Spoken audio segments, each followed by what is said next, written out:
Welcome. Thank you for coming. We're going to talk about the history of manga. Exciting time. So my name is Megan. I'm a librarian. I work for the Aurora Public Library District. I'm usually over at the EO location.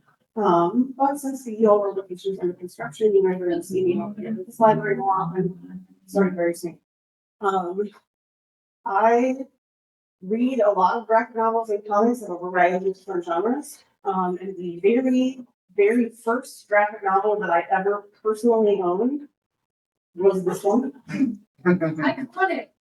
Back in I have a first printing from May 2003. So manga was my gateway into and we're going to talk a little bit about what it is that makes manga special, why manga is so appealing to a lot of young people, how it became such a big cultural thing in Japan and around the world. So when we start looking at the history of comics as an art form, it becomes tricky to pinpoint an exact starting place for comics. Because comics are surprisingly tricky to define. If you grab a random person on the street and say, what is a comic book? What makes it different from other forms of art? They're probably going to say something along the lines of, it has pictures and the characters have speech bubbles where you can read what they're saying. And they move through kind of the story in these pictures on the page, which is a pretty good definition, except it's not 100% accurate. You don't actually need to have text in a comic in order to portray some kind of idea, story, or joke. This is our friend Calvin and Calvin. And there are also comics that only exist in one image. There is not actually a social component, but we still consider this to be cartooning. You'll see this a lot in like political statements and things like that. And then there's also a lot of people who work in the combination of text and images, but we don't tend to think of them as comics artists, or what they're most famous for is not actually comics. Ted Geisel, aka Dr. Seuss, was actually a very prolific political cartoonist during World War II. His cartoons still hit today, they're great. But of course we know him best for his lovely children's books. We've established in our culture that combining text and images is a great way for kids to learn how to read, to get interested in reading. So I always find it interesting, where's the precise line between a picture book and a comic book? Just people agree there is one, but it can kind of be hard sometimes to say exactly. So, since we've established that comics are a little hard to define, we're going to focus a little bit more on the specific characteristics of manga and what makes manga distinct as a comics art form. Obviously, there's a lot of different art styles that people work in manga, and I've got plenty of examples of that here in the room with me. But I've thrown up here two pictures that are from roughly the same time period. I bet you can tell me very easily which one is from North America and which one is from Japan. And then the question becomes why? Why are these art styles so different from each other? The one on the left is Fantastic Four from the late 60s, early 70s. The one on the right is Cyborg 009, which is from the 70s. Very similar time periods, very different and distinct art styles. So Scott McCloud, who is a cartoonist, a researcher of cartoons, an all-around scholar, identified some specific aspects of the artwork in manga that makes it distinct from Western comics. The interesting thing, as we go through this little list, is over time, there has been sort of a convergence, right? People in Western countries are growing up reading more and more and more manga that is more and more available to them, in addition to the Western comics that they're used to. So we see, as time goes by, even throughout my life of reading comics, we see this adoption into Western comics of a lot of manga art tropes, a lot of manga art styles, things like that. And we'll see some examples of that too. So what Mr. McCloud points out is very common to mainstream manga, what makes it recognizable and unique. We've got iconic characters and a broad variety of character designs. When he's using the word iconic, he's not necessarily saying famous, or even say like Taylor Swift is iconic. He means it from a character design standpoint, where all of the characters are visually distinct from each other. They have specific roles in the narrative that they kind of fulfill. We've got our friend 2020 chapter up there. He was our cute, anime mascot. The tough guy, the serious, beautiful lady, etc. Manga also tends to have a strong sense of place or atmosphere. With frequent use of wordless panels, this is an example. This is Miyazaki. Nausicaa of the Valley of Ruin, in addition to being a movie, is also a manga that Miyazaki drew and wrote himself. Miyazaki is really heavily influenced by French comics, which also tends to have a strong sense of place, I think, in the use of wordless panels. So this kind of like detailed atmospheric drawing is significantly less typical of North American comics, but much more common. Manga has a lot of small real world details. This is where you get, people famously say like manga or like Japanese films that have like eating scenes. The food looks so good. We would love to come sit down and eat food with those characters. That's kind of what I'm talking about, is the characters that do these little like everyday life sort of things. This is from Nana. The strawberry glasses that the characters have in their apartment are like somewhat symbolic of the relationship that the two characters have with each other. If you've ever read Nana, the cigarettes that the characters smoke are also highly symbolic and have strong meaning about their emotional state, their relationships with other characters, things like that. And then of course, this is probably the first thing that everybody thinks of is the emotionally expressive effects. The kind of the tone that we've got in the background of the Azumanga Daioh for dramatic impact. The sweat drops, the nose bleeds, the bugging eyes, things of that nature. This one is probably the most difficult to understand. It's called subjective motion. This is definitely something that Western comics have embraced a lot within the past 30 years ago or so.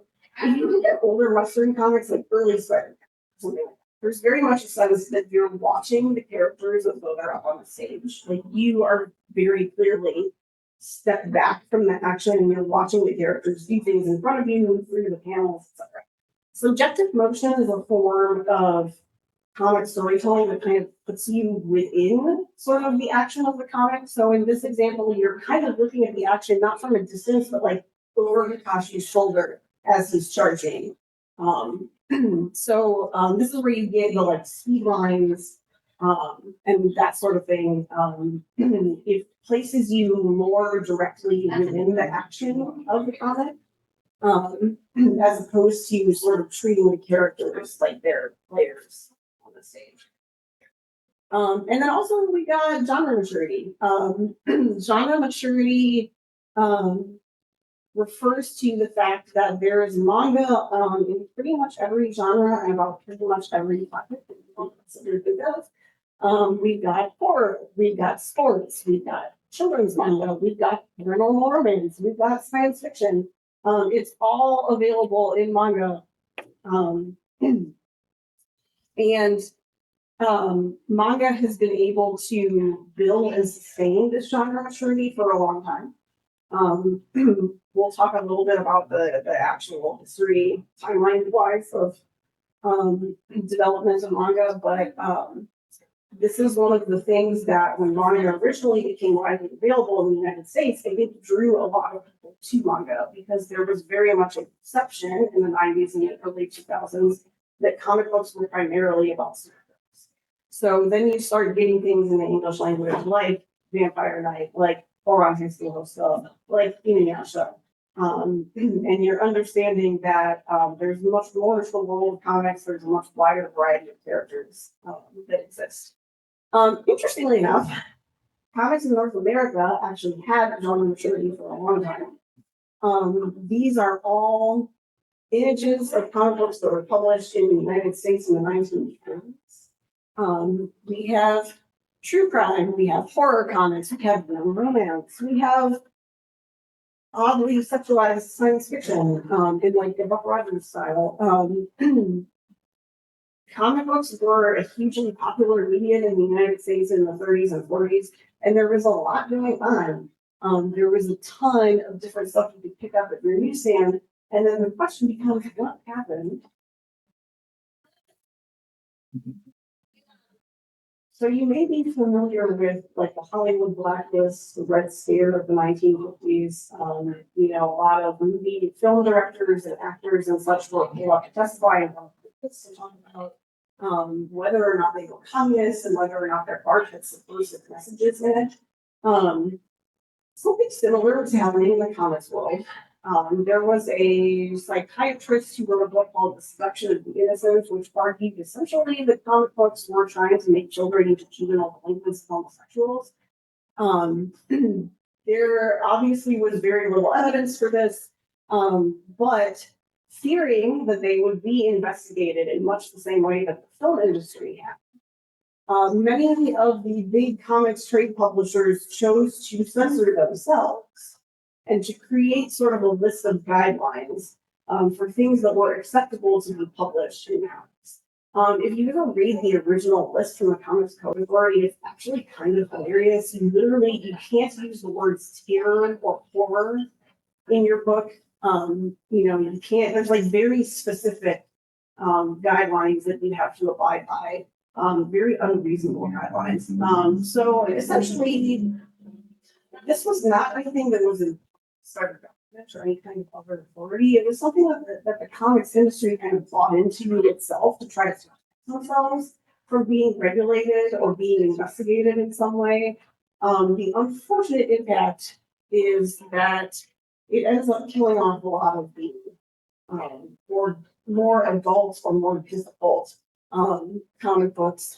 Tales from the Crypt, which is the origin of our horror icon, the Crypt Keeper, was published by EC. They basically made their entire living doing horror comics. And the gentleman who ran the company, Max Gaines, was a big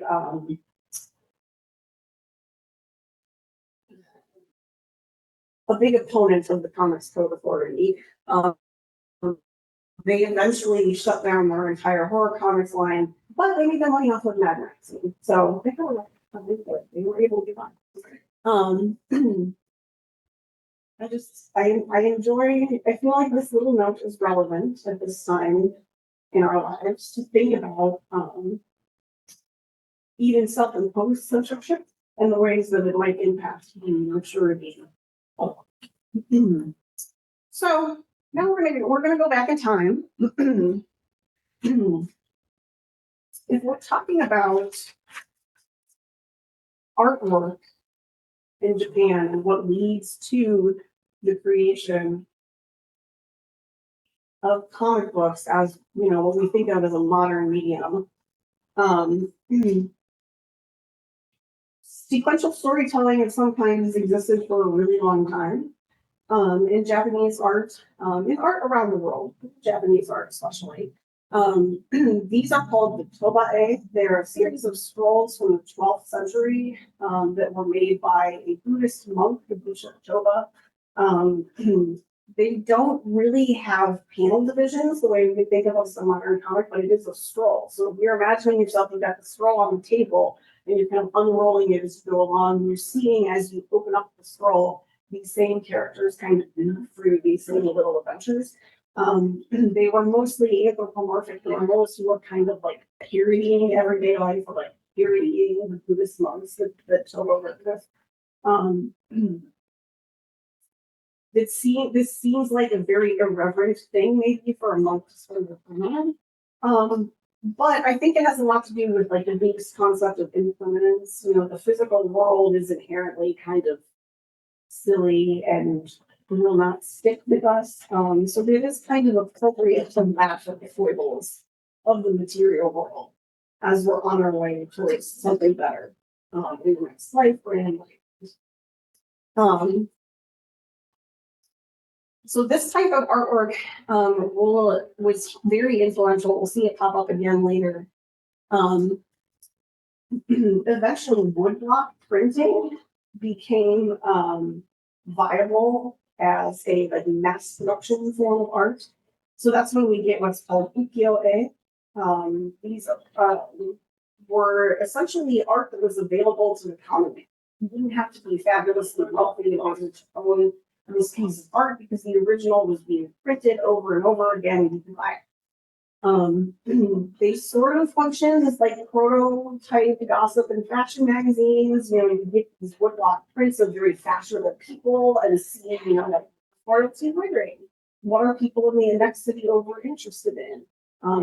You as a common person could buy some prints to decorate your house. Until this point, it was very much a, you know, you had to be wealthy to put art of a wall in your head.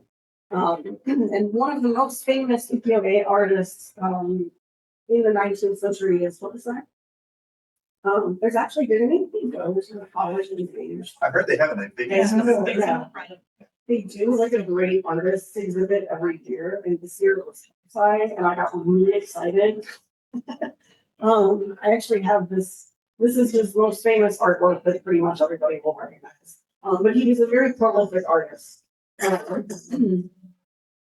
Hokusai put together these little mass-produced booklets, kind of, that were his studies of human bodies moving through a series of motion.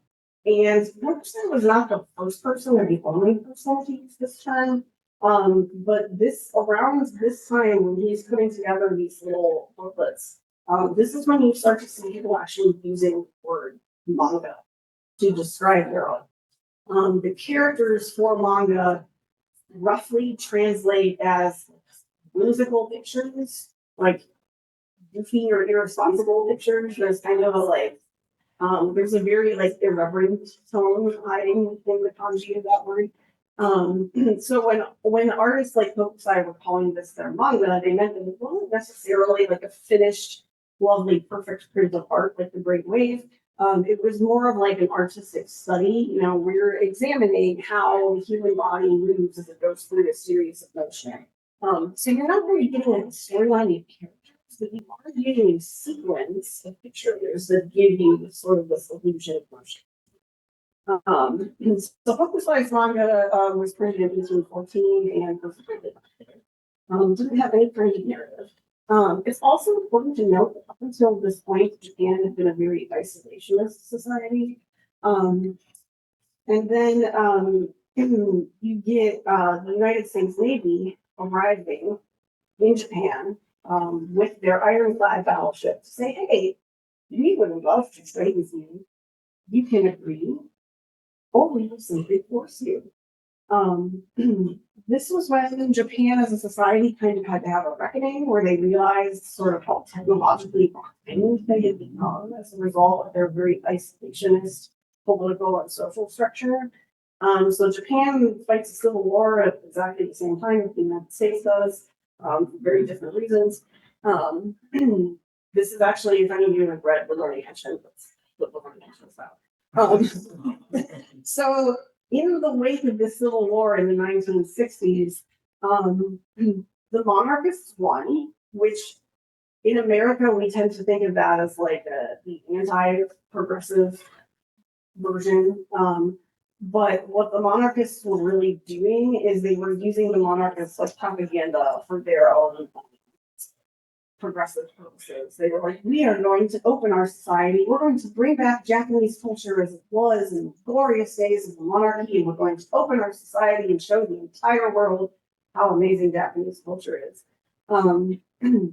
So what they were really doing was creating a government and a society that allowed in more influence from Western countries.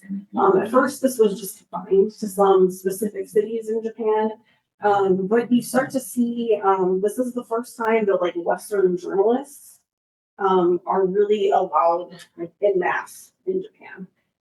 So we get in the 1860s, this gentleman named Charles Workman, who came over from England to work for the Illustrated London News.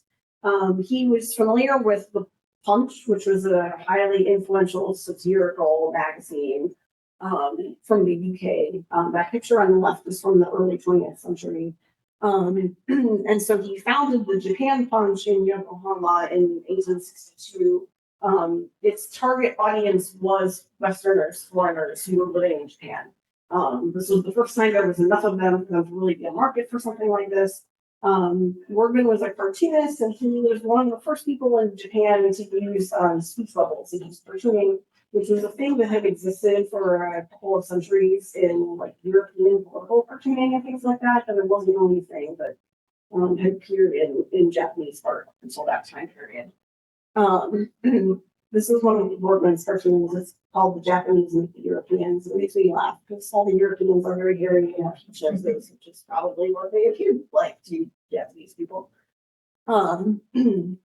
George Bigot was another artist who came over from Europe and taught art at an army school.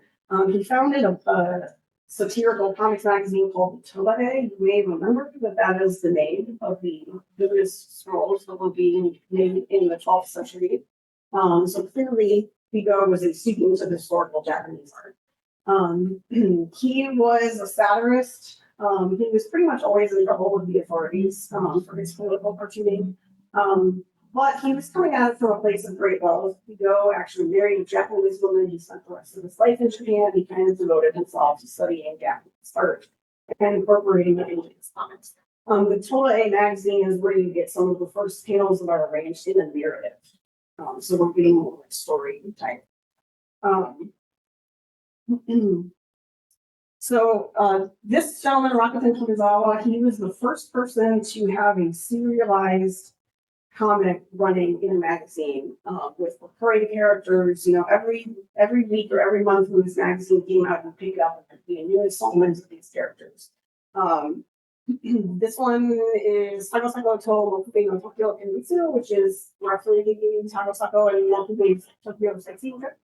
And it's about these two country bumpkins who come to the city and are too confused by urban living. This particular picture is a strip about them not understanding what a fire hydrant is.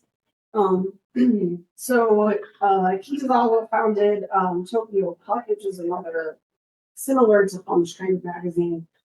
But this one was, you know, by a Japanese editorial team for Japanese.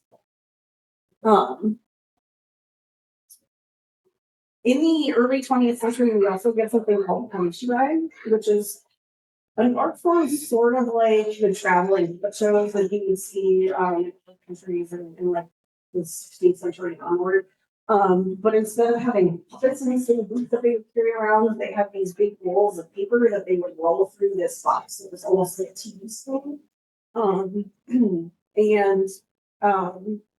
So you get these sequential stories where as the storyteller is telling you, they have these illustrations beside them that they're rolling through. There's actually a lot of early manga artists who cite Kamishibai as a big influence on their artwork because this was a very low cost, like very easy form of children's entertainment. So it endured through everything that Japan experiences in the 20th century. So in the early 20th century, we also get American comic strips that come over to Japan. That's a picture of Blondie in Japanese, which I find really funny, like of all the characters to be popular in Japan, like Dagwood of all people. So then you start getting Japanese creators creating their own version, sort of Western newspaper comics. There's like 4-panel Yonkoma. So this one on the left is Sabe-san, which is a Yonkoma about this housewife who just have these very relatable adventures of, you know, trying to wrangle her family and the absurdities of modern life. They still make anime adaptations of this time today. Um, so some of the early characters, we've got this guy Norikuro. He's a black dog who somehow joins the Japanese army and becomes a colonel. You know, and the comic was just about his like zany exploits, trying to like lead soldiers, etc. Um, one of the interesting things about a lot of characters in this time period is they're very heavily inspired by Western artwork. Actually, like you're looking at Norikuro right now. This is Felix, which was a 1930s European creation. Similarities are pretty strong there. At this point in time, international copyright law either doesn't exist or is inflexible. So you get a lot of stuff like this, where this is a still from an early animation where Norikuro is making mouse. I guarantee they did not have permission from Disney to do this. But this is also another early character, Tank Tenkuro. He was essentially this metal ball, this little dude with on the ball, and he could like pull all this stuff out of the holes in his body. So like there was like having like a bad feeling at the end and just like without anything that you need to solve the problem. I like these two examples, especially because we've already got the cute anthropomorphized animal and the giant robot. So World War II happens. Obviously, I'm not going to go into the details of that, but again, we've reached kind of an inflection point in Japanese society where they sort of have to ask themselves, what do we want our society to be like going forward? The government was heavily militarized. There was very little tolerance for dissent or satire of any kind. A lot of artists left the country. The ones that stayed tended to get drafted into making like war China and things like that. So when we reach the end of the war, Japanese infrastructure, economy, and government is in shambles. You kind of have to reassess once again what you want to build next, what you want to become. There's not a ton of comics and things going on at this point, simply because the economy has been so devastated. A lot of people have fled the country in order to preserve their intellectual freedom.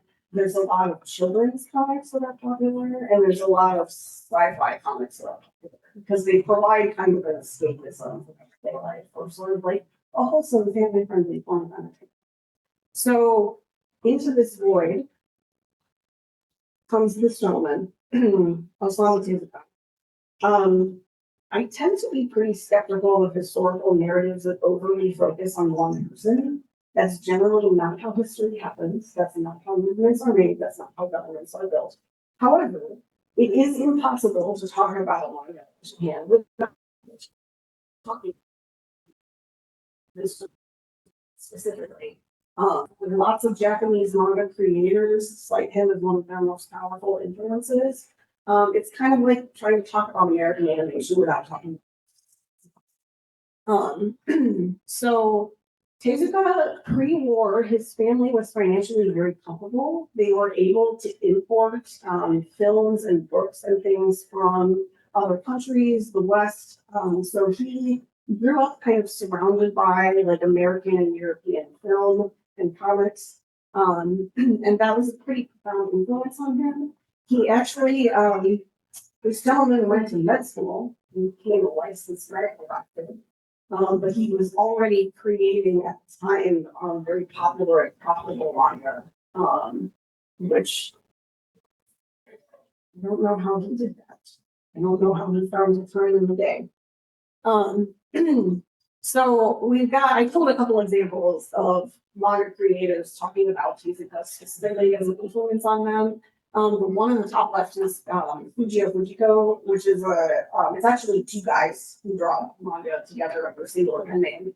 But they're reading a Tezuka book, and you can see, like, we may not be able to read the text if you can't read Japanese, but you can see with the like dramatic tone usage and lines, with the sheer like amazement that they're experiencing with this comic. The one on the right is Yoshihiro Tatsumi. This one. He wrote a memoir about his life as a cartoonist in Japan. And he talks about meeting Tezuka at one point, and being like almost like unable to look at him without imagining this whole world of characters that Tezuka has created. You'll notice if you look at this and you look at examples of Tezuka's art, they actually look very Western. They seem very inspired by like Popeye and like early Disney artwork. Tezuka kind of deliberately did that because that was some of his influences. And also because he knew that these sort of like iconic big-eyed characters would be popular to a wide audience. So actually when people are like, what's up with the manga and all the giant eyes that the characters have, it's actually Disney's fault. Because Tezuka was a great lover of film, his comics were very cinematic. This is where you start to get some of the like subjective emotion that we were talking about earlier. Instead of just having a few panels of this guy racing his sports car down the street, we have this like slow zoom in on his face as he realizes, oh no, I'm about to hit this dog in the road. This is the sort of artwork that people were not really doing at the time. This was mind blowing. It was insane. The other thing that helps Tezuka become so influential is man just wrote a lot of comic books, a lot of them, like a lot, a very large number.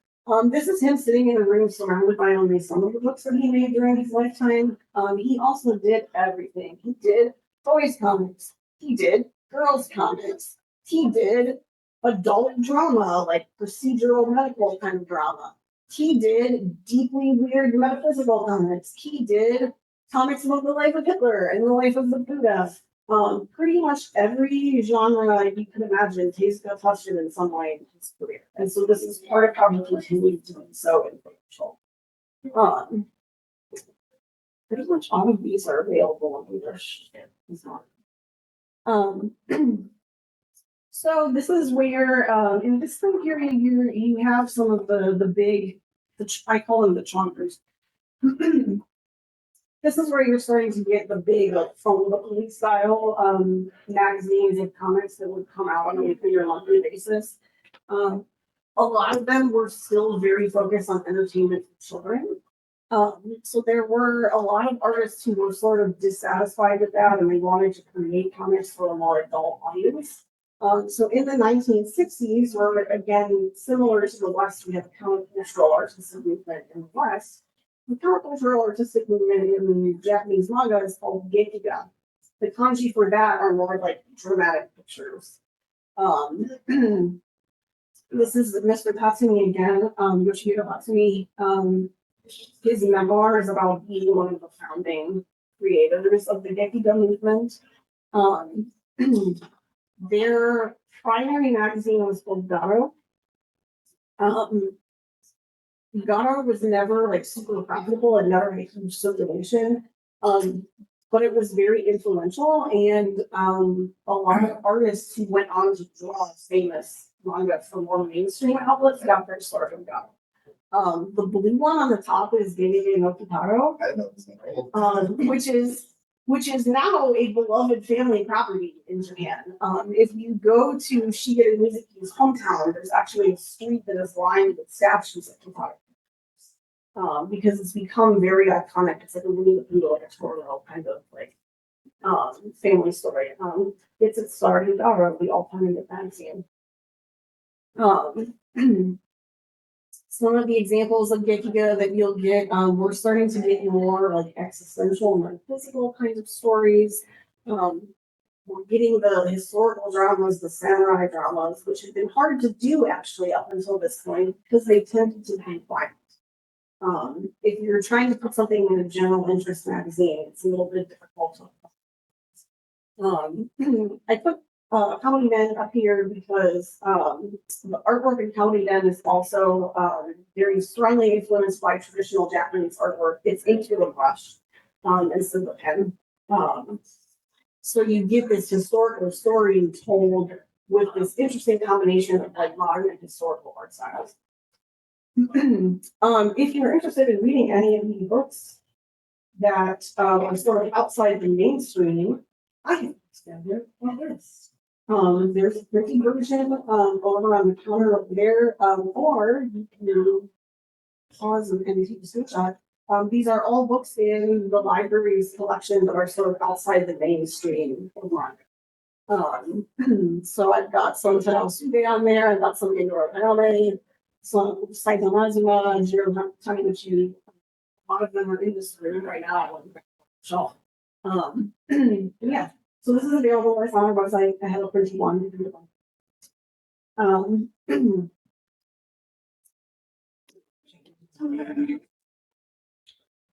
So originally, a lot of comics that were intended for women and girls were actually still drawn by men. There was very much a bias still towards hiring men to be artists. But in this, and a lot of them were using it as kind of a springboard to jump up to the scare quotes big leagues and scare quotes of boys, which were the top selling guys at the time. But in the 70s, you start to get more and more women who are drawing their own comics for women and girls. There was a particular group of them called the Magnificent 24s because they were all born in the same year, which was the 24th year of the Showa era by the Japanese calendar. So we've got Ryo Ikeda up there, who did the Rose of Versailles. We've got Moko Hagio, who did the Pokemon, and Arthur Thomas. I've got a couple of some books sitting around up here. But you start to get these books that are literally like breaking the boundaries of how comics are structured. I love this picture from Swan. Swan is a ballet manga, and this is a double page spread depicting the movements of a single character across the stage.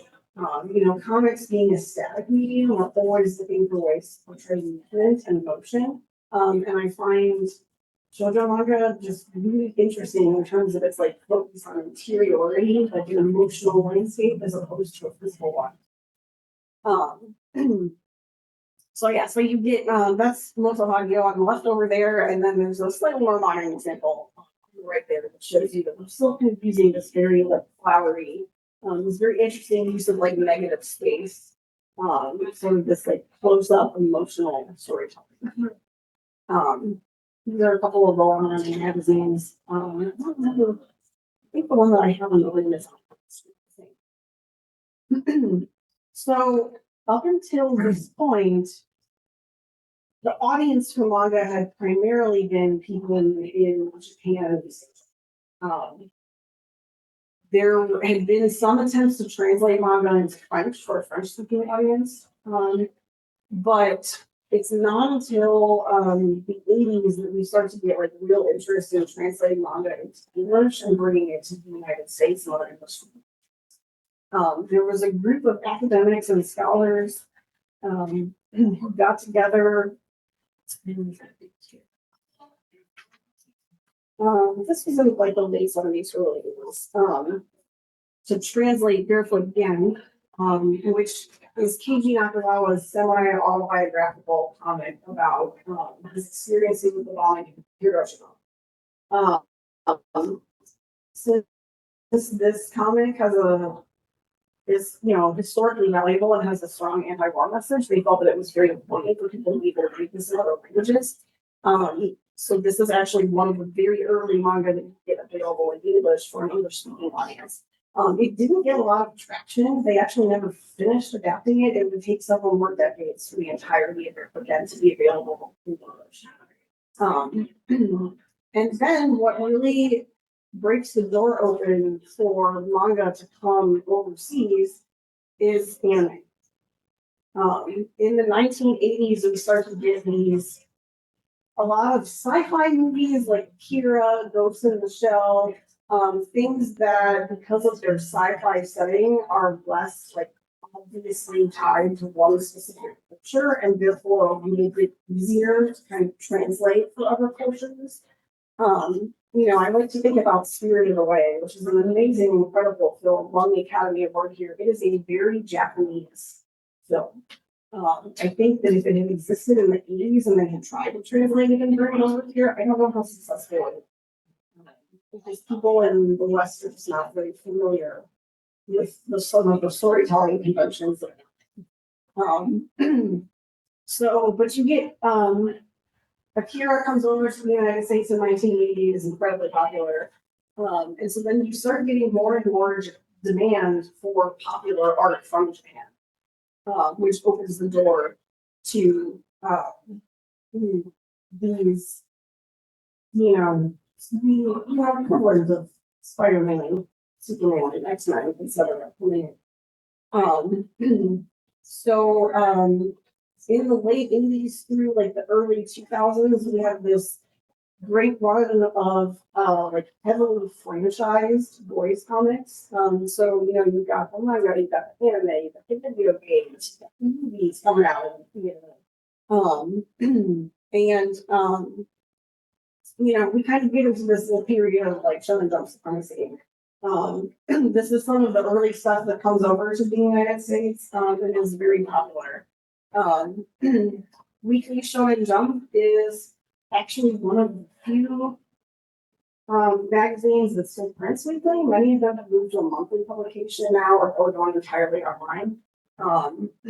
But Jump is kind of the powerhouse if we're talking about like pop culture, like widely available and widely recognized comics in Japan. These are some of the more modern series that have been a huge hit both in Japan and in the United States. There's such a big audience now that the companies have started doing simulcast.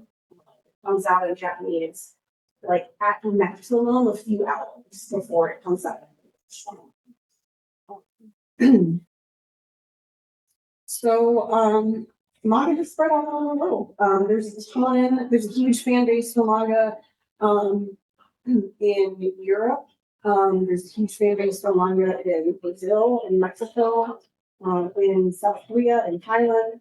A lot of these, and it's interesting now because we see like comics, for example, are very heavily influenced by manga.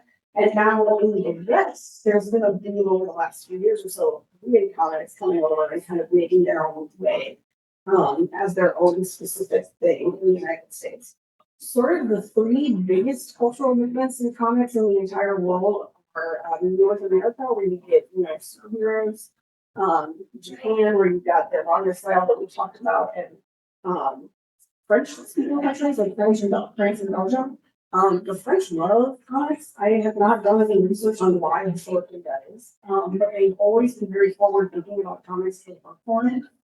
So you get a lot of, you're talking about Miyazaki or being so inspired by French comics.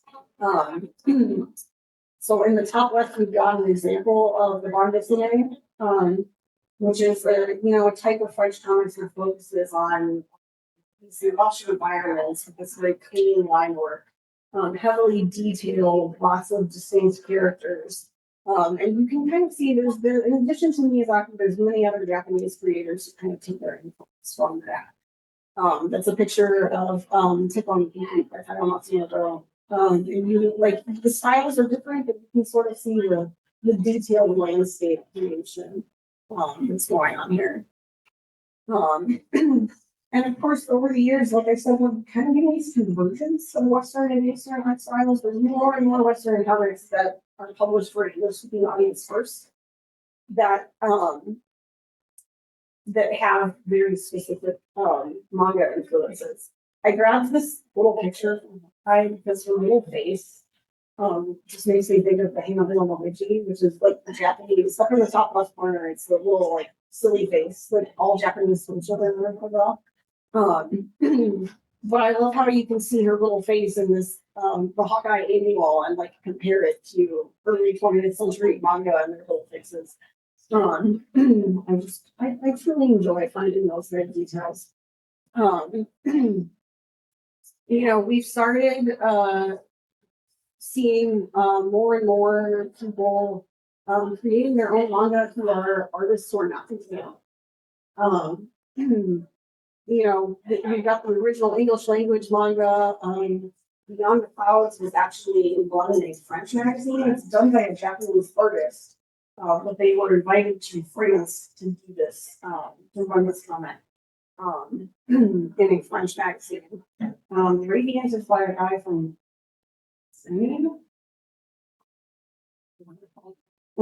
He's a gentleman, he's not a Japanese person, he's not from Japan, but he's making something that is very much shonen before. So yeah. And then, get all of the story except for my sources at the end of the presentation. So yeah, so that's our like speed tour through the history of manga. If you would like to check out some of our many materials on the site, I put them over on those counters over there. Those are all available for you to check out with your library card and everything. Thank you for coming and seeing what we